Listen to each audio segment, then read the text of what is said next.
Il sort quand du coup le jeu? Le jeu il sort en janvier normalement. On n'a pas encore annoncé la date parce qu'on n'est pas encore sûr au jour près, on va dire. Mais le jeu sortira en janvier, exclusivité énergie. Oh là là. Waouh, il y a des infos, tu nous régales ce soir, je te le dis, tu nous régales. Dimanche 20h, Domingo Radio Stream sur Énergie. Ce soir on reçoit Zerator sur Énergie. Comme chaque semaine on a un invité. Aujourd'hui c'est Zera. Bonjour mon Zera. Oh c'est incroyable l'entrée là. T'as aimé?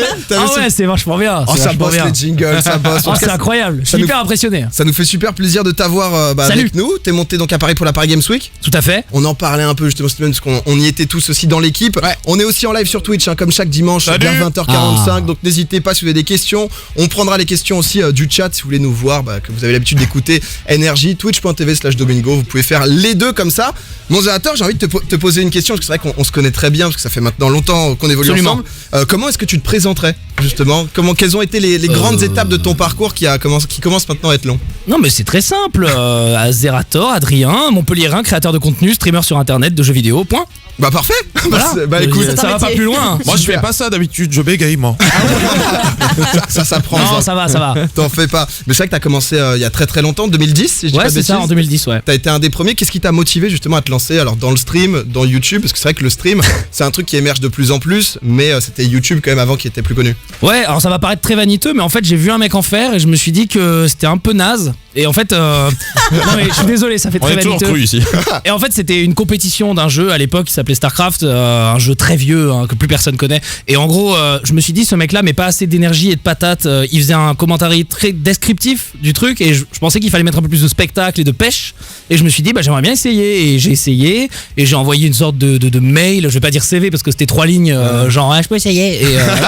Et je l'ai fait et le mec m'a dit ok voilà, télécharger le logiciel etc. 2 jours pour comprendre comment ça marche, un gros bordel. Et je m'y suis mis, ça a plu et voilà, de fil en aiguille, j'ai commenté pendant 2 ans et demi que de la compétition. Et après sur on a quel jeu, Starcraft? Sur Starcraft 2 ouais. Okay. Alors attends, moi je prends des notes, le jeu c'est Star. Ouais, Starcraft 2, mais pas la peine de prendre des notes, de toute façon le jeu est mort. C'est pas la peine, c'est du rétro gaming. Je me concentre sur ce qui est utile. Ouais non, vas-y t'inquiète. Aucun souci, parfait. Non mais c'est vrai que t'as fait maintenant beaucoup de choses. T'es l'un ou le streamer le plus connu en France. Donc d'accord.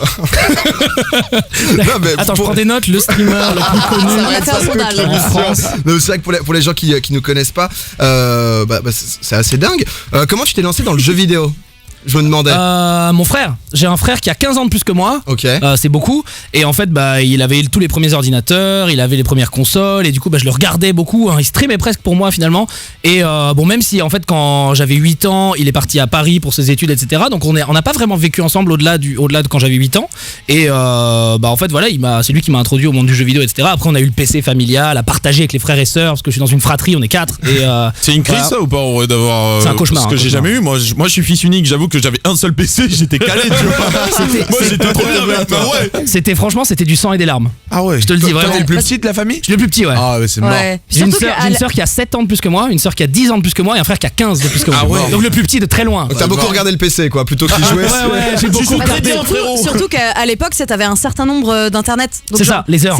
Oui, c'est ça, c'était en heure.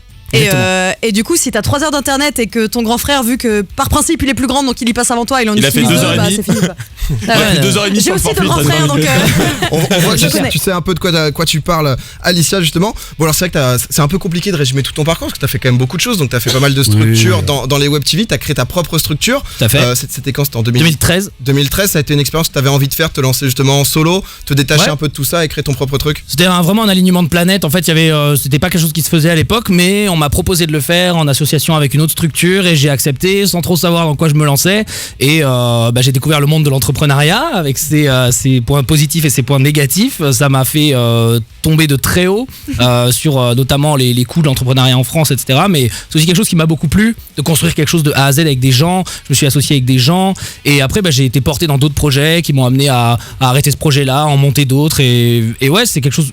J'ai beaucoup bourlingué, mais là je me suis quand même posé dans une structure. Excuse-nous, de temps en temps il a des interventions comme ça. Pardon Zank, excuse-moi, je dirais plus bourlinguer, c'est promis. C'est pour moi. C'est promis. Ça le déclenche. Non mais c'est vrai que ouais, donc t'avais fait ça, t'étais revenu justement, nous c'était en Angleterre qu'on s'était connus chez Eclipsia depuis fin 2014, début 2015. Ouais, c'est ça, 2014, ouais, environ. Fin 2015 t'es parti en solo, donc t'es revenu là où tu t'es dit bon ça y est, maintenant il y a des gens qui me suivent, j'ai envie de faire mes trucs à moi, je rentre à Montpellier dans ma ville et je vais représenter le sud. Non, en fait je me suis barré d'HFR Ashford, là où j'étais en Angleterre, et le seul point d'attache que j'avais, c'était chez mes parents, voilà. j'avais 25 ans, enfin 24 ans, et je me suis dit, bon, bah, c'est le seul endroit où je peux aller. Donc en attendant de trouver un appart, bah, je suis allé chez mes parents, comme ça se fait, et voilà, j'ai commencé à me reconstruire de là. C'était revoler les thunes de tes parents. Je connais l'appart de tes parents, c'est Ça pas... allait. Oh bah. Ah ouais, toi t'y Ça allais allait. Plus que ça, quoi. Ça allait. J'ai l'impression qu'il a vécu dans une cave. Ouais, je suis retourné chez mes parents. C'était D'accord. difficile, très Je mauvaise pense que pas de connexion, Dogby. On est obligé de Je devais les pédaler. croiser une fois par an, quoi, je pense. Mais si, c'était Non, très- c'est moi, vrai, c'est J'ai vrai. la chance de dormir là-bas, donc c'était vraiment bien. Non, j'ai pas eu une enfance dans le besoin, c'est sûr. Je dois l'admettre, même si j'avais pas une cuillère en or dans la bouche non plus, mais j'ai eu une enfance à l'abri du besoin grâce à mes chers parents et c'est très bien. Mais ouais, donc voilà, je suis retourné chez mes parents, je me suis fait mon truc. Après, j'ai pris un appart et je suis reparti dans mon truc parce que quand même, vivre chez ses parents, quand même. Bon. Ouais, mais ça, Oh. on a senti que peu importe, t'aurais pu, comme tu le dis, profiter un peu plus, mettre de côté pour avoir plus Ouais. peut-être de ressources en banque. Mais non, t'as vraiment eu cette volonté toujours Ouais. d'être indépendant. Après, peut-être que les parents aussi etc., en avaient marre de l'entendre. Non, pas du hurler. tout. J'avoue que Non, mais tu l'entends Non, pas au gueuler, hein, il y a contraire, la au place. contraire, ma mère, elle serait ravie que je reste plus, je pense. etc. Allez, Adrien, gueule un coup. Un petit Bon, allez, live. gueule jusqu'à 6h du mat, quand même. Donc ouais. Non, mais c'est vrai que depuis que j'ai 18 ans, je me suis en allé chez mes parents dès que j'ai pu, pas parce qu'ils me gonflaient, juste parce que j'avais ce besoin de faire mon truc à ma sauce et j'ai commencé avec de l'alternance, comme ça je pouvais me payer mon loyer avec les APL et tout. Voilà, j'ai été étudiant aussi. T'as connu ça. J'ai C'est envie- loin tout ça. J'ai envie qu'on parle de quelque chose qui est quand même hyper important dans ton parcours, la Trackmania Cup. Oui. T'as été un des premiers justement à avoir premier streamer, à avoir cette envie de passer du virtuel, c'est-à-dire Ouais. être suivi sur Twitch, dans ta chambre, dans ton studio, à tout d'un coup sur scène. Comment ça s'est passé? Qu'est-ce qui t'a donné envie justement de monter un projet aussi fou? Alors il En avait fait, vu un mec qui était pas très fort. Ouais, beaucoup de mauvais dans ce milieu. Non, en fait, j'ai commencé à faire des expériences de la scène dans le streaming avec OGaming, donc une web TV de jeu aussi, pour laquelle j'étais monté au Grand Rex commenter un match de StarCraft 2. En fait, j'étais dans la salle et j'étais un pote à l'époque. Je bossais avec eux, mais assez peu finalement. Et au bout d'une partie, l'un des fondateurs de la web TV vient me voir et me dit: on a besoin de toi, il faut que tu commentes une autre partie, on n'a plus de voix, donc il faut qu'on s'économise pour la finale, donc Wow. viens commenter la demi-finale s'il te plaît sur scène. Et moi j'étais là. Ok. Moi j'étais un spectateur et donc c'est comme ça que je suis monté sur scène la première fois. Je savais pas, enfin je devais pas du tout intervenir dans le tournoi. Ouais, tu allais pépère quoi. Et voilà. Et du coup, Pas de pression, quoi. Grand Rex, il y avait Kian Kojandi, il y avait Norman, il y avait Elki, il y avait les plus grands coréens sur le jeu qui pouvaient jouer au truc. 2500 personnes sur le mur du Grand Rex en spectateur. La première fois que je montais sur scène, j'étais là, ok. Bon, et j'ai eu la bonne idée de monter avec des lunettes comme ça. J'étais pas trop ébloui par la poursuite. Et après, les lunettes sont vachement restées et voilà, c'est comme ça que ça m'a donné envie de faire de la scène. Et donc pour la Trackmania Cup, après, l'idée c'était de faire une compétition, avec des cartes que je construisais moi-même, parce que c'est un jeu de course en gros où on peut construire ses propres circuits. Et il y avait que des compétitions où les joueurs jouaient sur des cartes très réglées, très millimétrées. Je me suis dit, qu'est-ce qui se passe si on fait des courses nulles, donc faites par moi-même, mais qu'on met des lots au bout. Comme ça, ils sont obligés de participer. Et ils seront obligés de s'entraîner sur des maps nulles, tu vois. Et ça s'est fait comme ça. Et donc j'ai fait les 3 premières éditions sur internet chez moi et ça prenait de l'engouement. Et à la 4e, j'ai été approché par des gens qui me disaient, mais tu voudrais pas le faire dans une salle? Et j'étais là, ouais, pourquoi pas? Et on a tenté le truc et on est retourné au Grand Rex justement, la salle où j'étais. Au début, on avait loué une petite salle de cinéma de 500 places. On a vendu les places en 20 minutes et on s'est dit, attends, mais c'est un truc de fou. Et du coup, on a pris la grande salle et là, on a vendu les 2500 places en un peu plus d'un mois.